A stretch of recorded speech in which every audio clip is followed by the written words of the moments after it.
contribution in the positive column.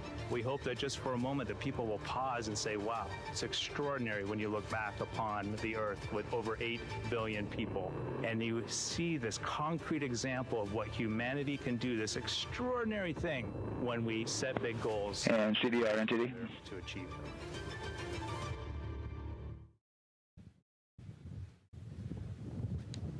And so Mission Control Houston will control the flight of Orion after a liftoff here at Kennedy Space Center. Here's Gary Jordan, who's embedded with that team. Gary, you might have to pause because we did just hear a call out to the commander in Orion. Will do, Megan. I think that was Commander Reed Wiseman responding to prepare for some of the next steps. We are now holding at the T-minus 10-minute hold, expected a 30-minute hold. So we are well on the countdown. We are well on the timeline to meet this L- time and launch towards the beginning of the window, but continuing to track progress along the way. Again, I'm here with the Artemis II flight control teams in Mission Control Houston. The team in the room behind me has been monitoring the countdown and verifying their own mission-specific launch criteria of the Space Launch System, the Orion spacecraft integrity, and its crew. During the final poll before launch, if all looks good from each of the flight controllers in this room, Flight Director Judd Freeling will report a go for launch from Houston Flight. Upon liftoff, teams here take control of the mission and communicate with the crew while they fly on the Space Launch System. This phase of flight is highly dynamic, and each console position has a dedicated and important role of looking after critical systems. You'll hear calls from Capcom and NASA astronaut Stan Love in this room to the Artemis II crew as milestones are reached during the more than 8 minutes of powered flight on the core stage. Liftoff and ascent are just the beginning. This room will be staffed around the clock over the next 10 days to oversee every moment of the mission through splashdown. Here from the Johnson Space Center, we'll be streaming the mission live 24/7 so anyone can follow the crew's journey, take peeks inside the spacecraft, and share the experience of a lunar flyby with astronauts looking down at the moon's surface. Teams here have been rehearsing tirelessly in simulations to throw every conceivable and inconceivable scenario their way. We are ready and eager to begin the Artemis II mission. Still milestones to come as we continue the countdown, but we'll be right back with you during the ascent phase of today's flight. With that, Megan, I will send it back over to you at the Space Coast. So much, Gary. Under 37 minutes until the opening of our 2-hour launch window, 6:24 p.m. Eastern. I've never been more excited for a time. But why don't we send it back over to Megan Carter with the Moon Board to learn more about what happens after ascent. Absolutely. I am definitely also getting excited. Things feel like they're starting to pick up a little pace here. A lot is about to happen within the first 10 minutes of launch, but what happens after those first 10 minutes? Let me take you over here to my mission map so we can kind of jump ahead and let me explain a few things. So, our main engine cutoff is going to stand for MECO, and that is essentially where the rocket's job is done, and it is then going to turn the propulsion duties over to our ICPS. That stands for Interim Cryogenic Propulsion Stage. Don't try and say that too many times fast, but the ICPS is going to be right here, and that's our in-space propulsion. About 50 minutes into, after about 50 minutes into launch, it is going to conduct that first burn, and that's going to be the perigee raise maneuver. Essentially what that is going to do is going to raise the spacecraft from a lowest point of Earth just a little bit higher into space, and then they are going to conduct that nice path. It's going to set them on that nice circular path around the Earth.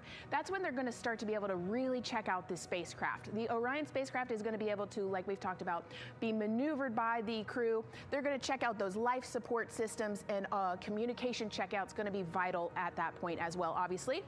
Then they will be conducting that another burn, and that's going to raise them just a little bit higher again.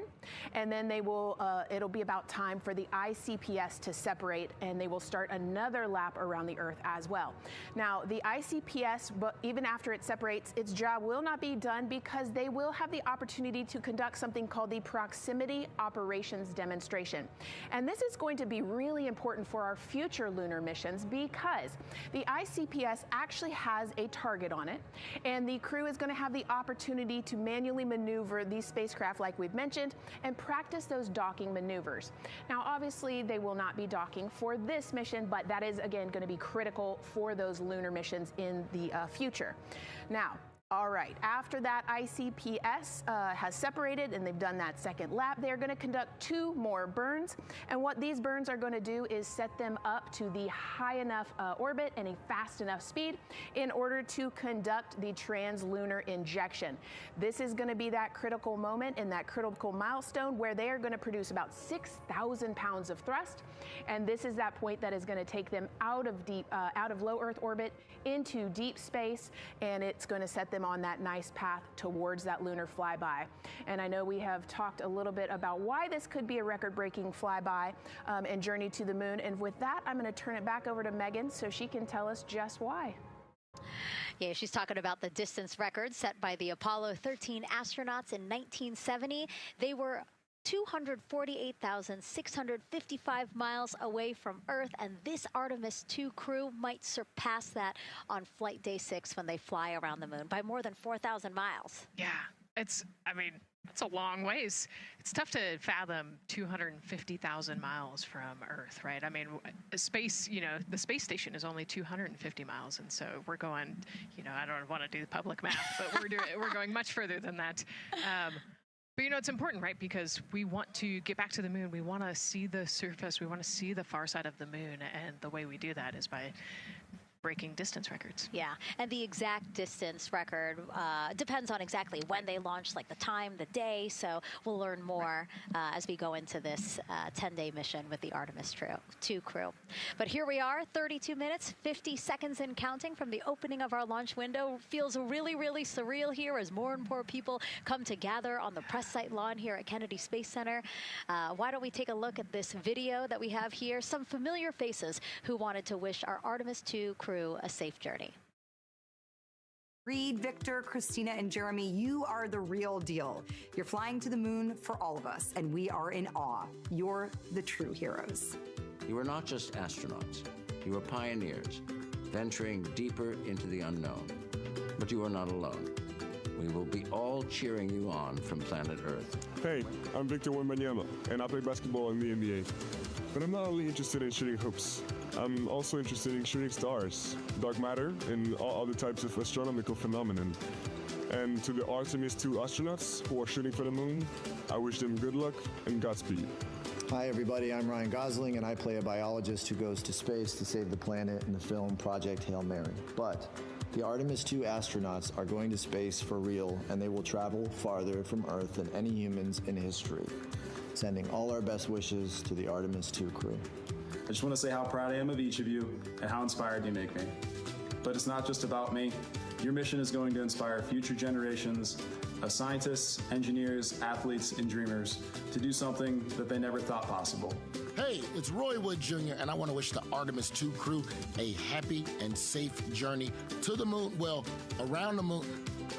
To go around. I know what you're doing. You got to look for a parking space. This is to go around the moon, make sure somewhere to park, and then you park journey. Good luck. Actually, a really good way to explain what how this mission builds. Again, we are hoping to land astronauts on the surface of the moon in maybe 2 years. So yes, we are looking around the moon on this lunar flyby mission to see where we might park. Thank you, Roy Wood Jr. Okay, and as we look at this live view of the rocket on the pad, there is a spectacular place here at Kennedy Space Center to watch launch from, and that's the Banana Creek viewing area. Why don't we go back there where the crowd is excited, and Leah has the best assignment ever talking to people who are super excited about being here for Artemis II.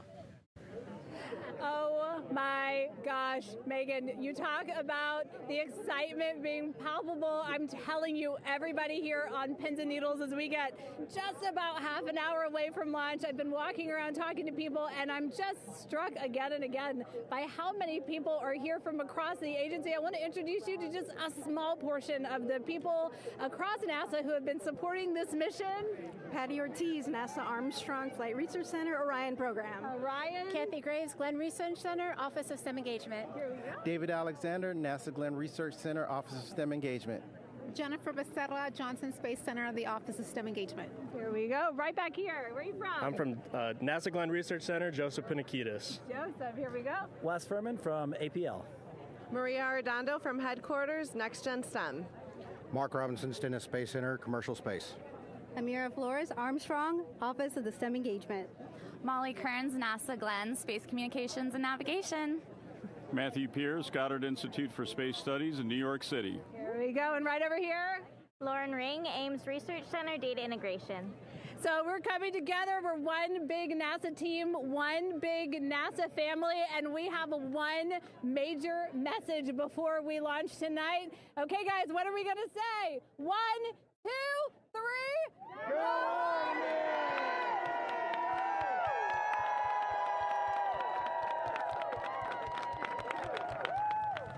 Oh my gosh. Oh my gosh, that made me so emotional. That was so inspiring to see. I mean, wow. Yeah, that was great. I mean, just to hear everybody say their position, what they're doing to support this mission is amazing. And I'm sure this was something that really rang true and resonated with NASA's Administrator Jared Isaacman, again, to see the workforce come together to do the work and then to be here for launch. So why don't we actually go over to him now with our Jasmine Hopkins at one of our other viewing locations. All right, Megan, thank you so much. The energy here on the balcony is honestly becoming electric as we get so close to launch. And now we are thrilled to welcome NASA Administrator Jared Isaacman. Jared, we're really entering a golden age of exploration. How will Artemis II set the pace for the coming years? Well, I mean, Artemis II is the opening act, right? This is the test mission.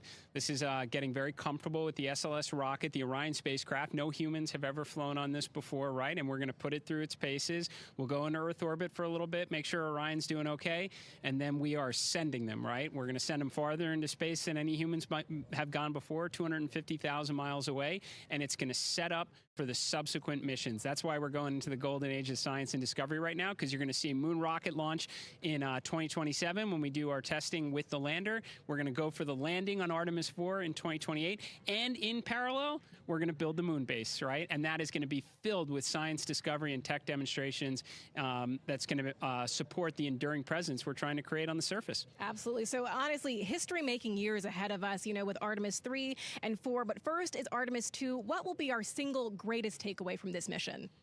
Well, I'll tell you, I mean, after ignition, to me, the moment that I'm going to be most excited for is splashdown. There's no question about that. Good shoots coming down off the West Coast. But look, I think the takeaway from this is gaining extreme comfort in the Orion spacecraft, right? I mean, this is very different than what we've done for more than a half century, right? I mean, the velocities that spacecraft is going to re-enter at, it's going to be new territory for us. We want to get our arms around that completely. So I would say the performance of SLS plus Orion is everything on this one. We want to make sure we do it in as a safe way as we possibly can, understanding what we are undertaking right here, bring our crew back, learn as much we can from the vehicle, set up for Artemis 3 in 2027. Right. And Administrator, we've actually had a pretty young audience today here, some kids running around the balcony. How do you hope Artemis 2 inspires that next generation? You know, I talk about this all the time. Like, you know, one of our overarching KPIs that we should always be tracking is the number of people living and working in space. Well, you know what's another strong number 2 on that one?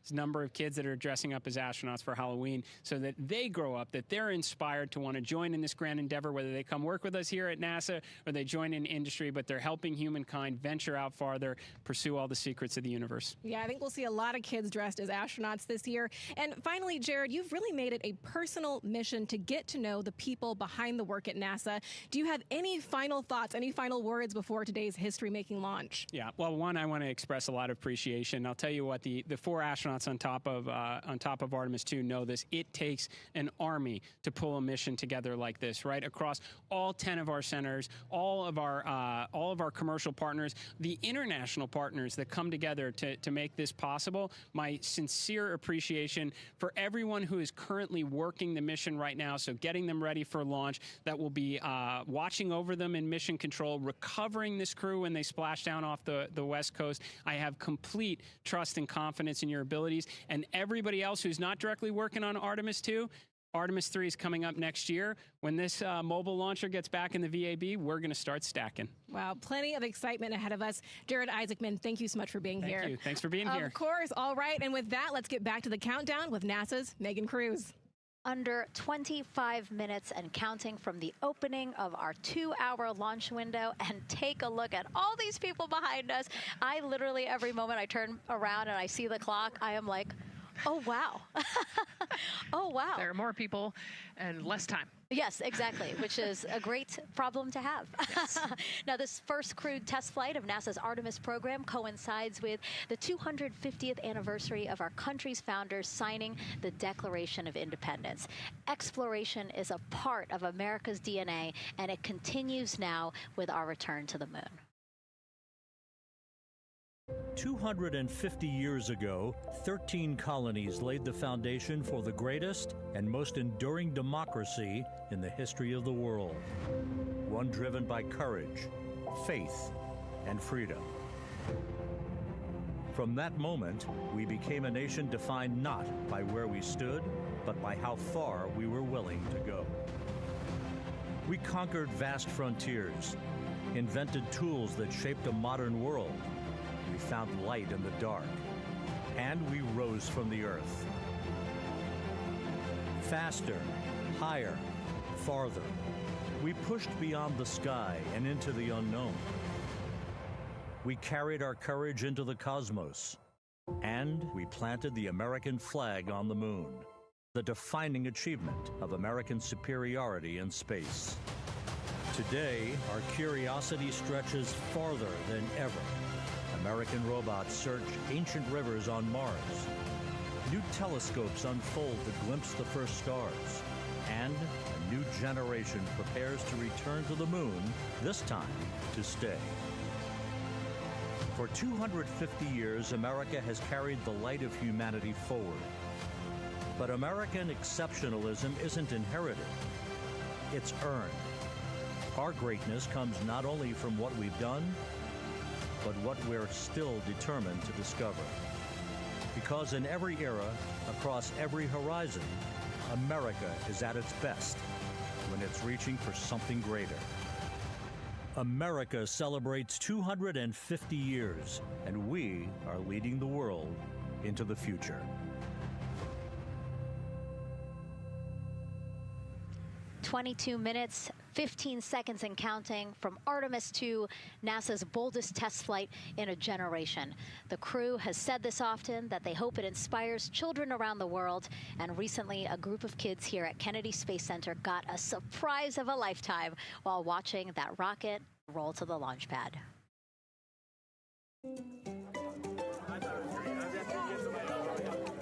Tell me what color it is.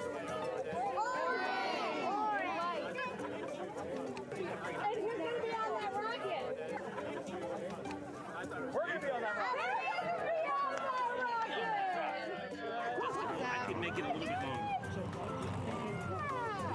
Did you see it? Okay, so everybody's looking at the rocket because it is kind of cool and impressive. One of the coolest things happening over there right now, though, is it's on top of a giant tractor. Doesn't all food come in like tubes? It's in these like little plastic bags. You have to like rehydrate it. Sushi. There's not. I haven't seen sushi in space. It's probably hard to keep that Grafted sushi mashed together.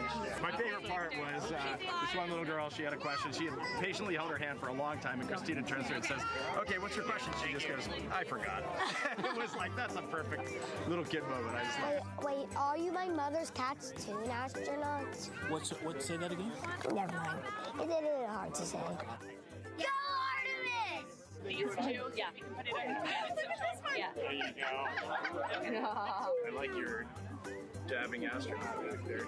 It's just so fun to see the enthusiasm, the energy, and a little bit of chaos. 3, 2, 1. Wasn't that so cute? I love kids and their excitement and, you know, even just being real. Like, I don't remember what I was I know, gonna he ask. goes, but I'm glad you're here. Now here we are, Space Center Houston. The crowd has exponentially grown throughout the day. We started showing you live shots from in there probably an hour ago, and now take a look at all the people there getting ready to witness history together. It's something really special to be able to witness something like this together. Yeah, you know, we've heard from celebrities and officials and kids, and, you know, it's amazing. People from all around the world came here today to Florida to watch. So it's something, it's hard to put into words, just how much support for this mission we're seeing today. And great news too. Remember, the team was tracking an issue with the launch abort system battery. They appear to have cleared that issue, so we are go for launch. Yes, it's exciting.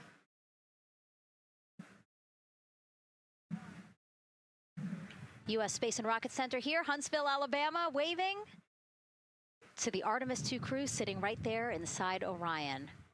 Inside of 20 minutes from the opening of our launch window, and right now we are targeting the top of that launch window, so we could be launching here in about 19 minutes, Nicole. Wow, I don't know if I expected this today. I'm excited, and, you know, I'm glad they were able to clear the problem with the battery on the LAS, and everything has gone really smoothly today. It's been great. The weather cleared up. It's a beautiful day for a launch. And so now, as we are so close to possibly launch now, just what are your final thoughts as we are about to embark on a mission back to the moon, the first time in more than 50 years? Yeah, you know, just so proud of the crew and all of the teams here on the ground that made this happen. You know, they are carrying the torch from the Apollo era into the Artemis era. And, you know, as the crew likes to say, they want to be the shoulders that the next generation. And let's see, GLS, can you help us with that, please?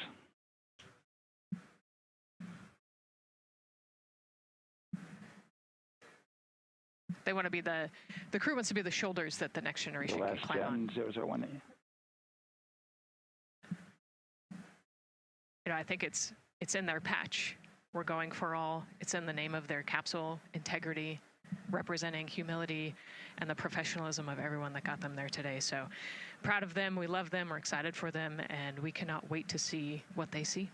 Just leveraging everything we've learned so far as an agency, taking us from Apollo now to the launch pad here, 39B, with Orion and SLS poised to again fly us into the history books. And before we leave you now here at the host desk to get back into operations, we just wanted to answer one question for you guys. We asked you earlier on today, what are you most excited for? And we asked you to go vote on Instagram and Twitch. Instagram, you guys said launch. Twitch, you guys said lunar flyby. So I think you guys will all be very excited since we are now about 17 minutes from the opening of our launch window today. And so with that, as we approach terminal count, let's send it back to Daryl Nail in Firing Room 1. Daryl. All right, thank you, Megan and Nicole. And just want to give you an update on the launch abort system that you just reported that they cleared. They believe, they're convinced, this is an instrumentation failure. So there are 2 batteries on the LAS. The LAS, of course, and with the help of my 2-year-old son's model rocket, Daniel said I could use this, so it's okay. The LAS is right here. It's the tower above Orion. Orion capsule is inside of here. It's used to pull Orion off the rocket in case something's going on with the rocket, either on the pad or in flight. 2 batteries are bad. Well, I'm sorry, one of the 2 batteries reported an out-of-family temperature, and it was very much out of family. And so they checked their data going back into the vehicle assembly building where they recharged the batteries and worked on them. And they have good, solid data, they reported, that tells them that this is an instrumentation failure, that there's something wrong with the sensor. And so they took it before the mission management team, which has to accept the risk, any changes to launch commit criteria, which this would would be one, and they all fully accepted it. So now we are clear as far as that constraint is concerned. And one quick thing as we count down now, we are getting into the final minutes before liftoff. There's a 2-hour window. We haven't quite set the T0 yet, but this is a list of the cutouts. There are 150 cutouts that are included for this 2-hour launch window. And that's important. They're in very small print. That's important because there's basically 16 minutes inside this window that they cannot launch. And these are because of small things flying in orbit. There's a lot more things in orbit than there were back in Artemis I when we had 35 to 40 cutouts. For that reason, because of these 156 cutouts, they're going to be managing the launch window as we go forward. So they may have to wait out one of these cutouts. They range in time between 2 seconds to 23 seconds, but you'll hear the NASA test director talk through that.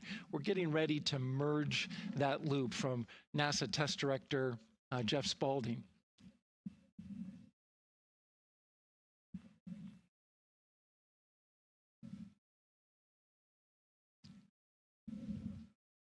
And so now I'm listening to the launch team get ready to merge their operational channel.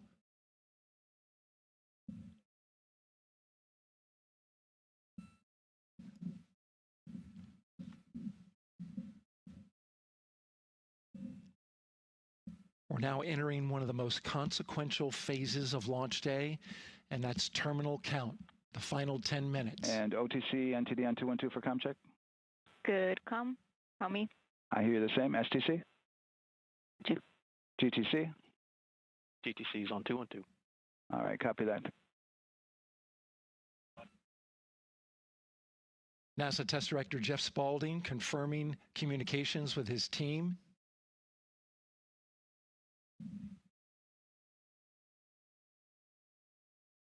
There will be 2 polls that we'll hear. One from Spaulding, the NASA test director, confirming the ground systems and the launch team are ready to proceed. At this point, we have a clear board,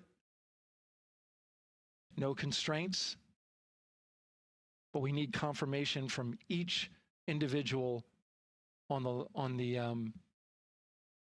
NASA test director team.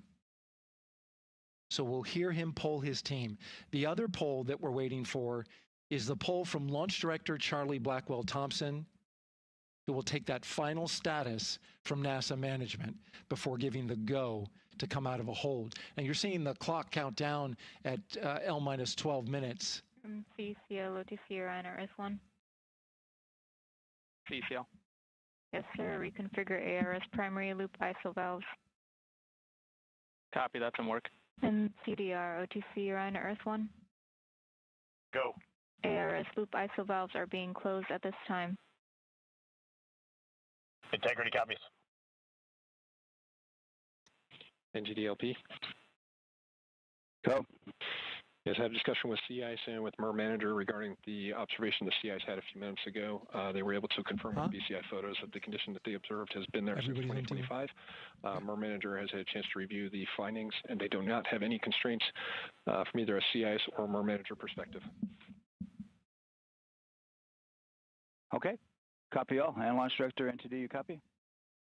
Yes, sir. I copy. That's good news. OTC, CCL 212. OTC. ARS primary loop isolation valve configuration is complete. Copy.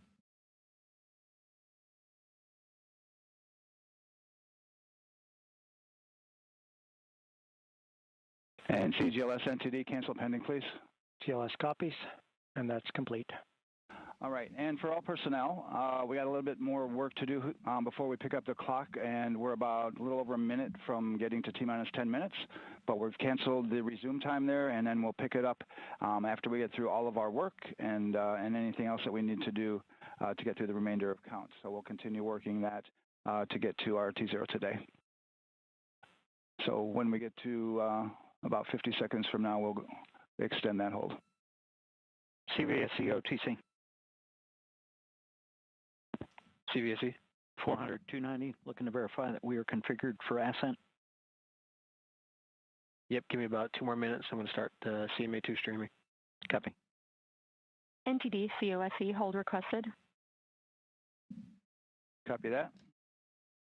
I have an LCC violation of O-CT-004, S-band transponder anomaly.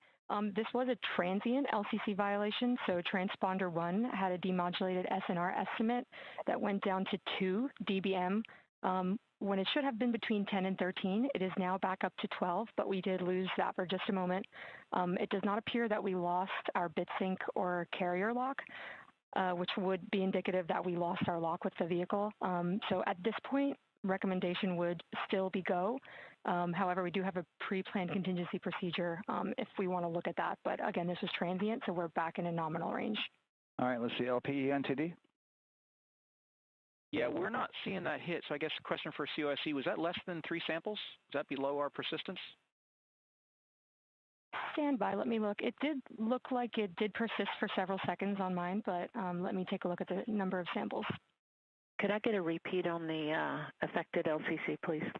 Yes, ma'am, that's going to be O-CT-004. Thank you.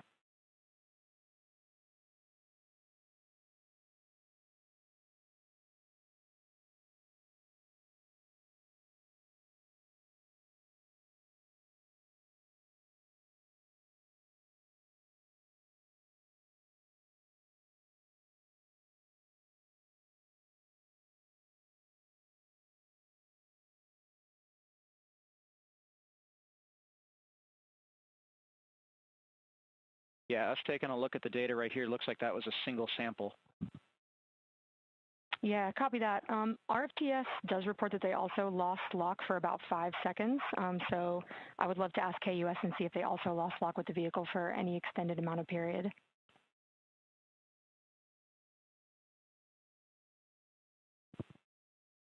And COSE, while we're doing that, these are 1/10 hertz measurements, correct? So we would have had to lose it for over 10 seconds to get a second sample? Yes, sir, that's correct. It is 1/10 hertz. Yeah, so from our perspective, the allowance is effectively up to 30 seconds, up to 3 samples based on the 1/10 hertz. This is not an LCC violation, I believe. Yes, sir, I would agree with that at this point. Copy that. We're checking with KUS on 232. I don't think they have 212 access. We're trying to verify, but it sounds like they have a loss of lock as well. About 2 seconds. Okay. And I guess for both KUS and COSE, do we have lock now? That's affirmed. We do have lock for COSE.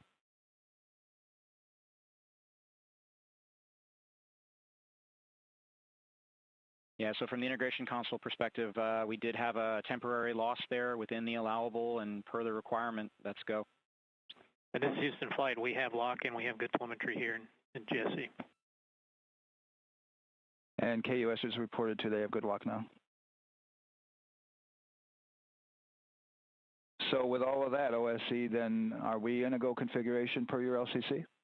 Yes, sir. Recommendation would be go. Okay. LP, you concur with that? Yes, sir. LP concurs go. And Launch Director? Yes, sir. Launch Director concurs go. All right, and I'm going to go ahead and just verify everybody has everything else complete, Launch Director, and if we do, we'll be ready to pick up the poll at that time, unless there's something else that you're aware of. No, sir. Let's verify all our work is complete, and I would like one last check of our constraints list. All right, let's see. OTC, are you still waiting for ComConfig, or are you? That is affirmed, sir. Okay, yeah, you only open item? Yeah, OTC, this is CVSC. That 400 step 290 is complete. Copy. Okay, so OTC, you're complete with all your work? That's affirmed. All right, copy that. STC? STC is complete. And GTC? GTC is complete. Okay, excellent. All right, and LPE, just want to verify we have no open constraints at this time. No open constraints. We have a clear board, sir. Okay, tracking the same here. And Launch Director, with that, we are clear and ready to pick up the launch readiness poll with your go. All right, sir. I am go for the poll. All right. And for all personnel, this is the NTD conducting the Artemis II launch readiness check. Verify ready to resume count and go for launch. OTC. GTC is go. STC. STC is go. GTC. C's go. MCO. CO's go. Safety Console. The safety console is go. LPE. LPE's go. RTD. RTD's go. Houston Flight. Houston Flight is go. ROC. ROC is go. And CDR. Crew is go. Copy that. Thank you, Reed. And Launch Director NTD, our launch team is ready to proceed at this time. All right, NTD, I copy all. At this time, I'll perform my poll. Attention on the net. This is the Launch Director performing the final poll for launch, verifying no constraints, and go for launch. EGS, Program Chief Engineer. Artemis Chief Engineers are go. Copy, thank you. EGS, Chief Safety Officer. The Artemis CSOs are go. Copy, thank you. Range Weather. Launch weather is go. Thank you, LWO. And Artemis MMT Chair. MMT's go. Thank you, John. And Integrity Launch Director. Good Air Voice, Charlie, PLT. Thank you, Charlie. This is Victor. We are going for our families. MS1. This is Christina. We are going for our teammates. MS2. This is Jeremy. We are going for all humanity. All right, Charlie, your Artemis II crew is go for launch. Full send. I copy that. Reed, Victor, Christina, and Jeremy. On this historic mission, you take with you the heart of this Artemis team, the daring spirit of the American people and our partners across the globe, and the hopes and dreams of a new generation. Good luck. Godspeed, Artemis II. Let's go.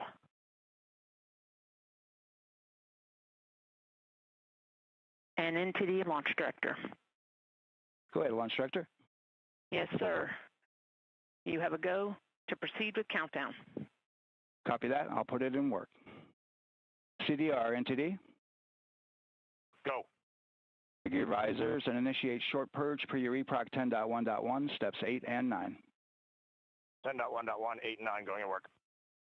Copy. CVSE, NTD. Start and verify recordings of our Orion cameras. Copy. Okay. Well, there you heard it. RSR, NTD. RSR. They're getting ready to start terminal count. arm rotation enable at this time, please. It's currently at T-minus 10 minutes. Once we wrap up this last bit of work, SNA arm rotation enable complete. We're going to start that clock. Copy that. Thank you. Integrity crew, close and lock visors.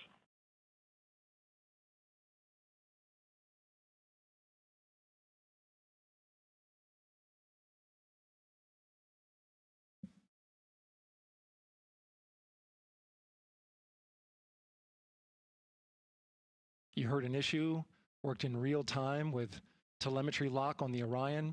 It was transitory. It was very short. They checked the data, confirmed that they had a good lock. This was with the S-band transmitter on the Orion.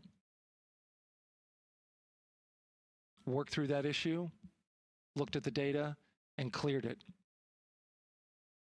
All with the world watching. Impressive work by the launch team. So we have a 2-hour window, which starts in just a few minutes at 6:24 p.m. Eastern Time and goes until 8:24 p.m. Eastern Time. And ECL NTD will be waiting for your verification on the short purge. ECL copies. And for all personnel, once we get that short purge verification, we'll verify that we are clear to go, and then we'll proceed with the terminal count.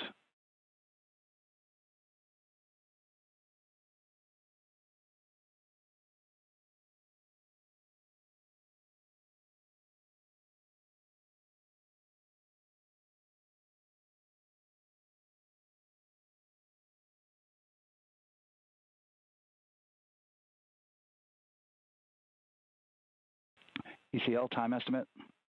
About a minute. Copy.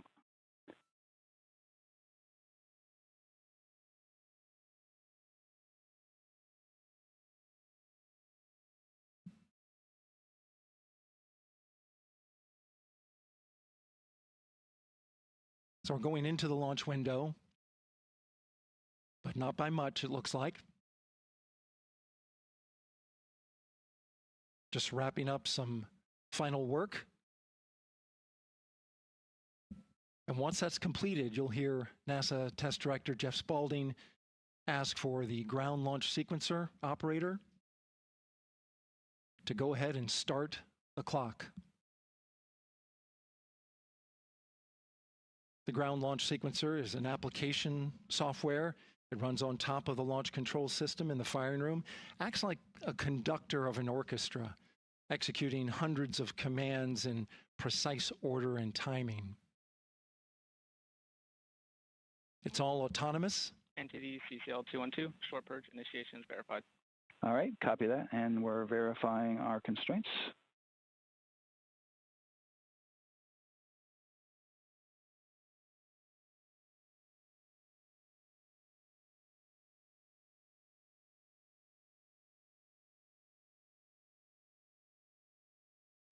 All right, and we're clear from cutouts. And with that, we're going to resume the clock momentarily. And CGLS, you can resume the clock on your mark. GLS copies. 3, 2, 1, mark. GLS mainline has been initiated. T-minus 10 minutes and counting.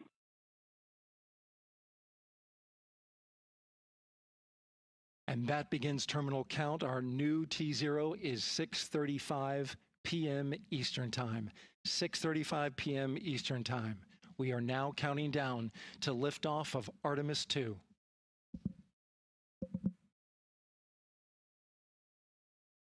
From now on, you're going to hear two voices on the loops.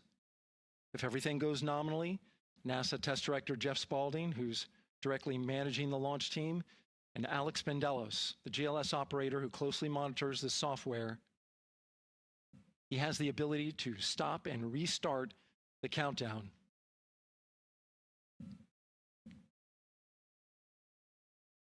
A lot of people ask about whether there's a launch button. There certainly is not. Flight and Rock, our new T0 is 22:35:12. Houston flight copies. Rock copies. 22:35:12. Affirm. There you heard confirmation of the exact T0, 6:35 and 12 seconds p.m. Eastern Time. Again, our T0 is 6:35 and 12 seconds p.m. Eastern Time. But as I was saying, there's no launch button. This is autonomous. But there is a button that keeps you from launching, and that button allows the GLS operator to pause the countdown outside of terminal count and during terminal count and submit a hold to the next holding point. So the clock won't stop right away. If there's an issue, we'll go to the next stable holding point. This is how GLS configures the rocket and ground systems to a stable point where they can stop the countdown if that's needed. But right now, we are counting down. Our next big milestone, looking to retract the crew access arm. GLS is go for crew access arm retract. And there you see the crew access arm moving away.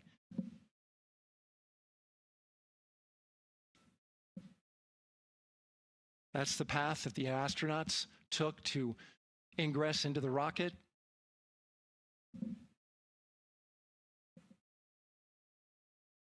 Until this point, that was their way off the pad if they needed to evacuate.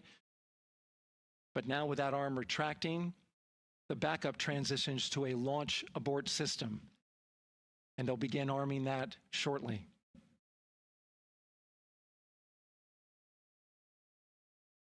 Of course, the launch abort system, great shot there of the crew access arm retracting away. The launch abort system is the tower at the top, and that's what would pull Orion and its crew off the top of the rocket in case of an emergency, whether it's on the ground or in flight. This is critical safety hardware that protects the lives of the astronauts.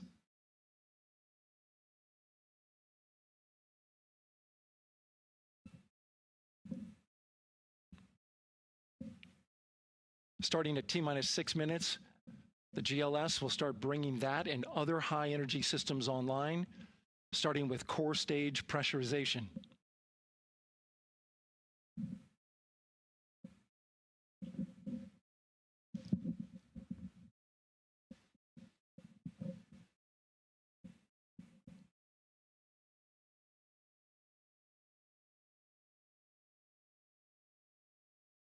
Weather is 90% go. The range is go. All systems are go.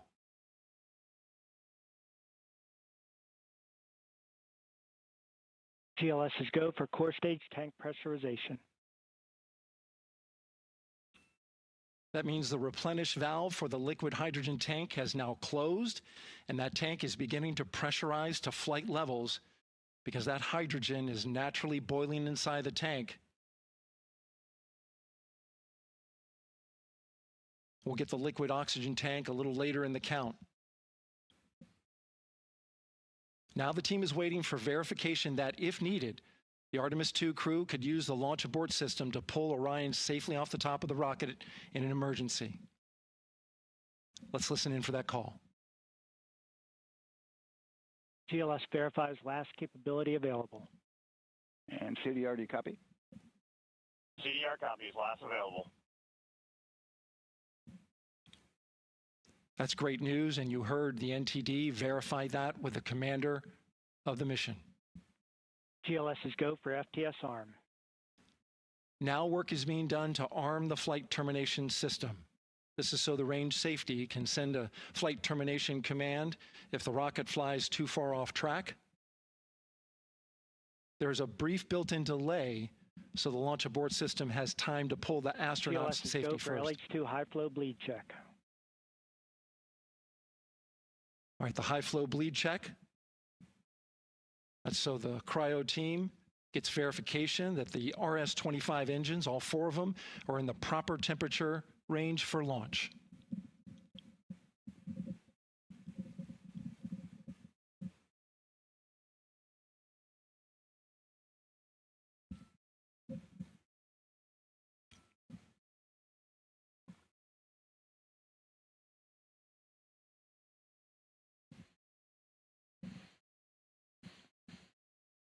GLS is go for core stage APU start.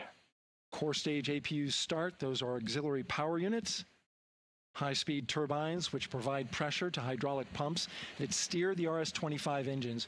We're going to see a gimbal test a little later at T-minus 2 minutes and 30 seconds. This is what allows that to happen.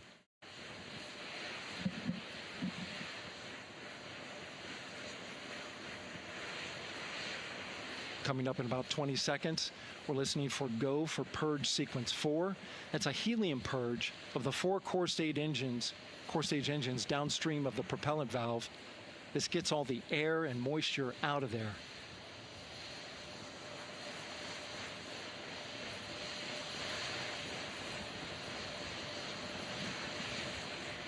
GLS is go for purge sequence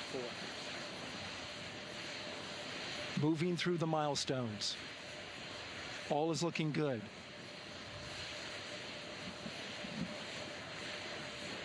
Coming up in just a few seconds, we're going to get that thrust vector control actuator test.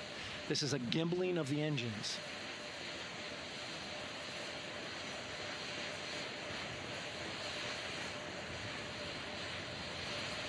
There are the 4 RS-25s, 3 of them shuttle heritage, 1 of them built from shuttle parts.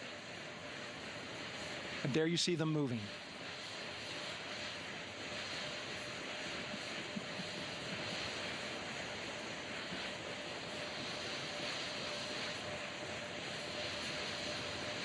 Now we're going to start moving the power from both the upper stage and the lower stage of the rocket to internal, taking ground power away and now going to battery power. GLS is go for upper stage to internal power. All right, power is removed from the rocket's upper stage, the ICPS, and it's been switched to battery. Same milestone for the lower core stage coming up at T-minus 1 minute and 30 seconds. Right now, The 4-person Artemis II crew is 248,000 miles away from the moon. And if all goes well, they will fly by it in 6 days. GLS is go for core stage to internal power. All right, there's the rocket's core stage, which houses 3 flight computers, is now on its own power. There's no more hold time because there's no more margin on these batteries. So we would have to recycle back to T-minus 10 to recharge if we had a hold.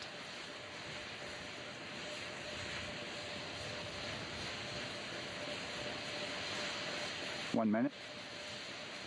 Right now, the rocket does not know what the T0 is, but coming up at T-minus 33 seconds, control shifts from the ground launch sequencer to the rocket's onboard autonomous launch sequencer, or ALS.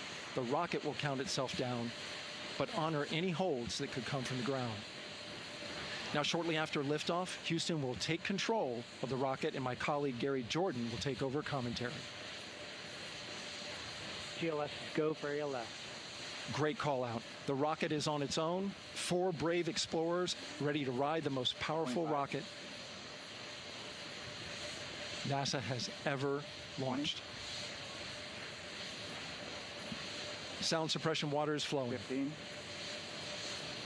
And here we go. 10, 9, 8, 7. RS-25 engines lit.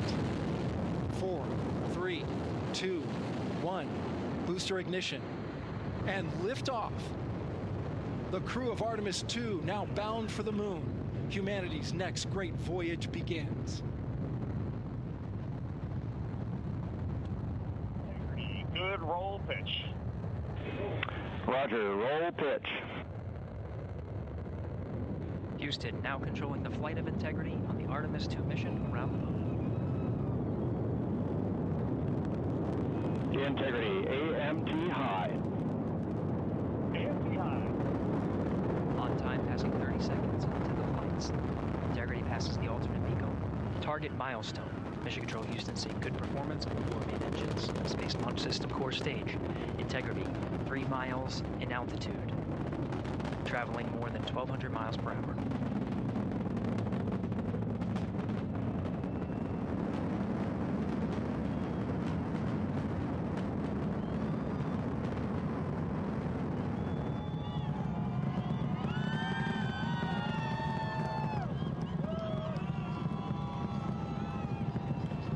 Mission elapsed time, passing 1 minute, approaching max Q.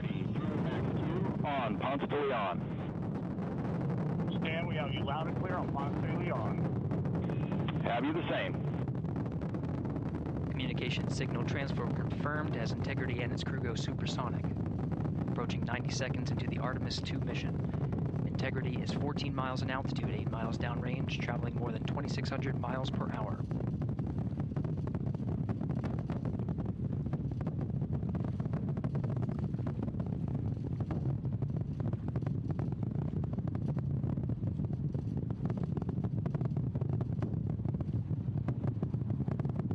Minute 50 seconds of mission elapsed time, standing by for main engine throttle down to 85%, ahead of solid rocket booster separation, expected at the 2-minute 9-second mark. We see throttle down.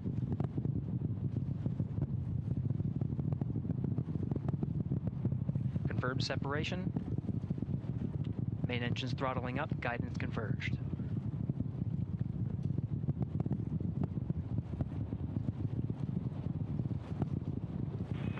Integrity, guidance converged, performance nominal, upper stage RCS ready. Copy all, Stan. Integrity, SM priming complete. SM priming complete. 2 minutes 45 seconds of mission elapsed time into the Artemis II mission. Thrusters on Integrity and upper stage confirmed in a ready state, ahead of service module fairing separation.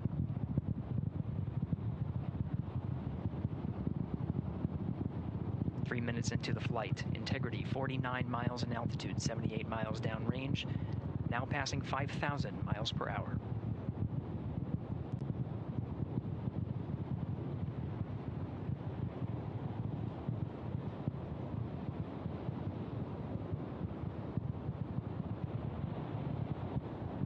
Standing by for launch abort system jettison.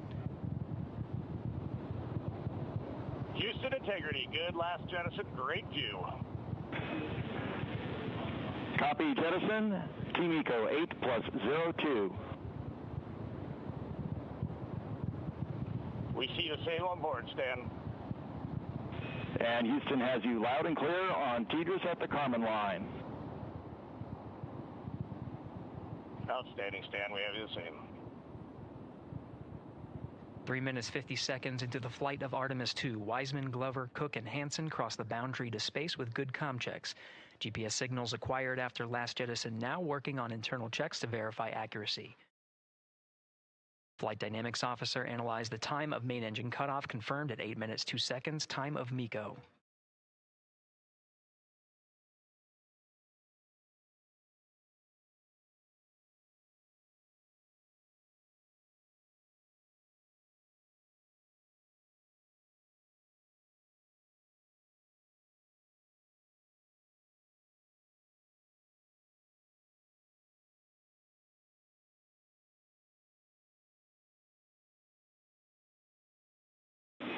Integrity, GPS processing. Outstanding, Stan. We see the same, and we have a beautiful moonrise. We're headed right at it.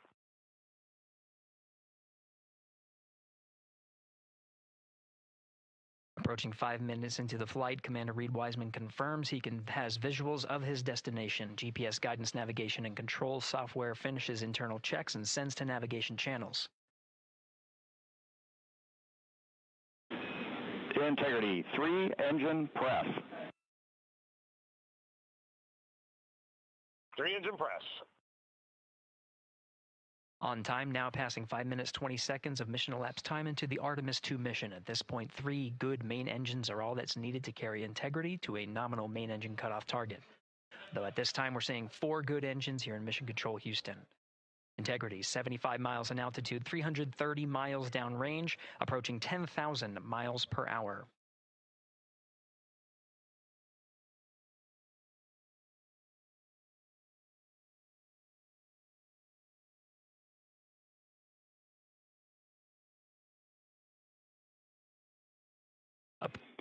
Integrity, looking good at 6 minutes. Same on board, Stan. Good trajectory and engine performance. Booster officer will soon report the shutdown plan to Flight Director Judd Friedling, expected at the 7-minute mark. Integrity, 78 miles in altitude, 460 miles downrange. Integrity, expect nominal shutdown. Integrity copies, nominal shutdown.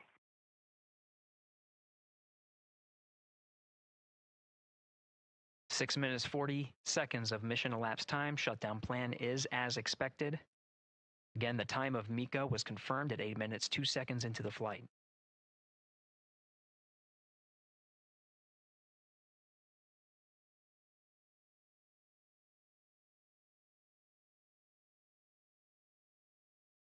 Seven minutes of mission elapsed time.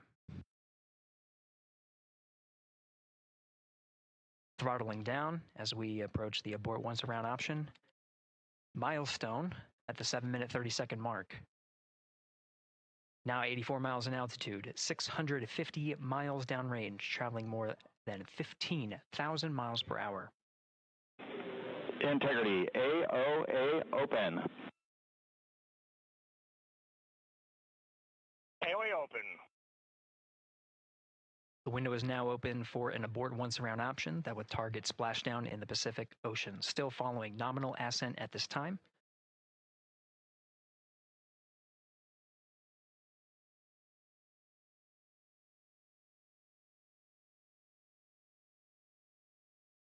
About 10 seconds remaining until the main engine cutoff of the Space Launch System core stage. Standing by for confirmation of MECO and core stage separation.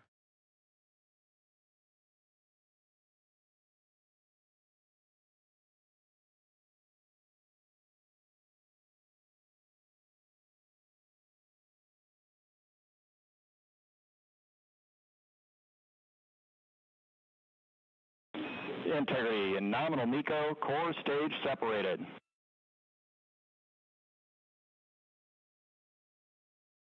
We see the same on board, Stan.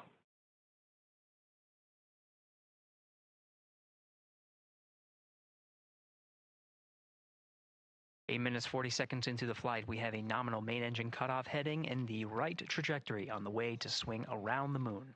Core stage has separated, done its job. The Space Launch System upper stage, the Inner Rim Cryogenic Propulsion Stage, or ICPS, still attached to the Orion spacecraft.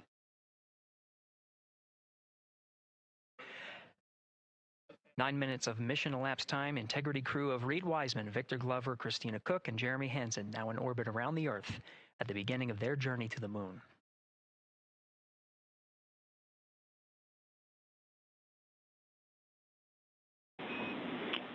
Integrity Houston looking ahead to PRM numbers so far per the pad.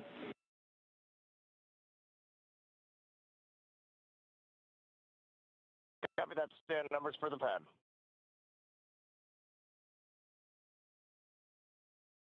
Capcom Stan Loves now reminding the crew that the perigee raise maneuver time of ignition is as expected prior to booster ignition.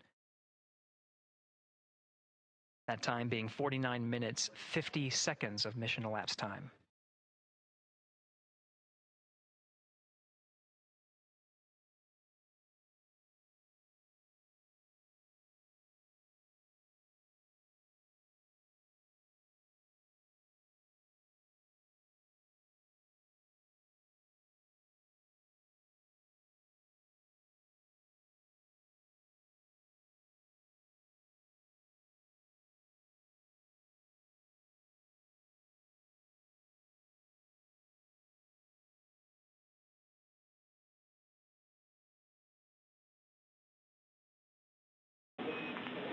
Integrity, good. NEDS deploy.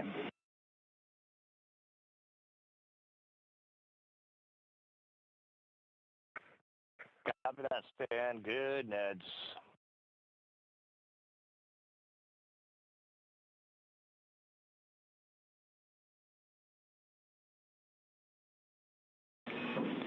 And Integrity Houston for PWD setup. Just a reminder, halfway open on the secondary.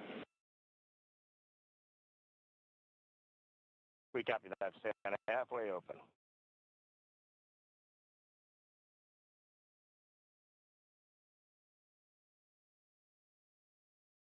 Passing 11 minutes of mission elapsed time. Here, overhearing the conversation between Capcom Stan Love and Commander Reed Wiseman, already passing some milestones. We have a good nozzle extension deployment system. That is confirmed. Complete. We also have the visors are confirmed up. Now past the dynamic phase of flight, that is ascent. Their launch and entry suits that provided them an extra layer of protection. Now not as needed. They're going to raise those visors. And later in today's mission, they will begin to egress or get out of the suits to begin some of their initial tasks of activating some of the systems aboard in the Integrity spacecraft. It's passing 12 minutes of mission elapsed time. Again, the perigee raise maneuver that's targeted near 50 minutes of mission elapsed time, 49 minutes, 50 seconds. That's what the crew is going to be working towards. The Commander Reed Wiseman, pilot Victor Glover will focus on preparing for that milestone. In the meantime, mission specialist Christina Cook and Jeremy Hansen will start some of the activation of environmental control life support systems. You may hear confirmation of their activation over the Orion to Earth communication network.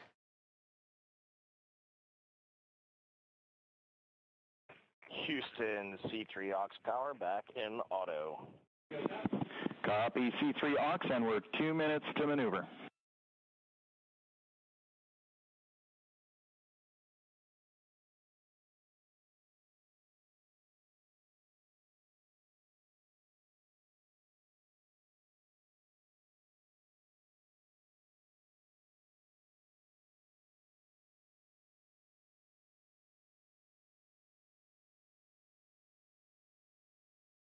13 minutes and 30 seconds of mission elapsed time. We're going to continue to follow the crew of the Artemis II mission.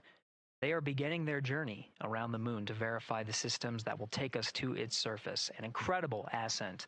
Artemis II is underway. Reed Wiseman, Victor Glover, Christina Cook, and Jeremy Hansen begin their journey to the moon. Still milestones to come up as we await solar array deploy and the critical burns that will get Integrity into high Earth orbit around the Earth before engines are fired to get us around the moon. We'll keep tabs on Integrity and its crew from here in Mission Control Houston. But for now, we're going to send it back to you, Megan and Nicole at the Kennedy Space Center. Very jealous to hear how the launch experience was over on the Space Coast. Yeah, Gary, if people are just joining us, welcome back to the Space Coast, where we just saw Artemis II lift off 14 minutes ago. And wow, what an amazing launch, and an emotional one, too. As soon as the rocket lifted off, Nicole, you had tears in your eyes, I had tears in my eyes, and we had all these people around us cheering. It was amazing. Yeah, the energy was wonderful. I mean, it was a beautiful launch. You know, we've got 4 friends and family members headed to the moon. It's pretty amazing. Yeah, how does that make you feel as someone who, you know, is an astronaut as well, but also, as you said, friends? Yeah, so proud of them. You know, man, we don't have the words in the English language to describe this kind of an event, and pride, love, so many emotions. You know, they are truly breaking some barriers, and hopefully, you know, as Gary just said, they've got a long day ahead of them, so wishing them well on everything. But so far, what a beautiful launch to watch. Yeah, to be returning to the lunar orbit in more than 50 years. Maybe they go farther from Earth than any other humans before them. Maybe they see parts of the moon that we've never seen before. I mean, what a great start to what could be all of these milestones that we break in just a 10-day mission. Yes, what a way to welcome in the Artemis generation. Yeah, how do you feel? I mean, we saw some beautiful shots we were covering of course, the rocket, of course, the Earth falling away as we continued up into our ascents, but also some of those crowd shots where we saw young and old, just emotional, overcome by this history-making moment. Man, we are going back to the moon for all, and we saw that today. We saw that in all the crowds. And yeah, you guys just saw that view, the sunrise or sunset, I guess. They just made it over the crest of the Earth, and you could see the sun peeking over. One of my favorite views from space, and I can't imagine what they're looking at now, and I can't wait to see what they're looking at in about 5 or 6 days. Yeah, and you know, I know a lot of people are like, you know what, I'm surprised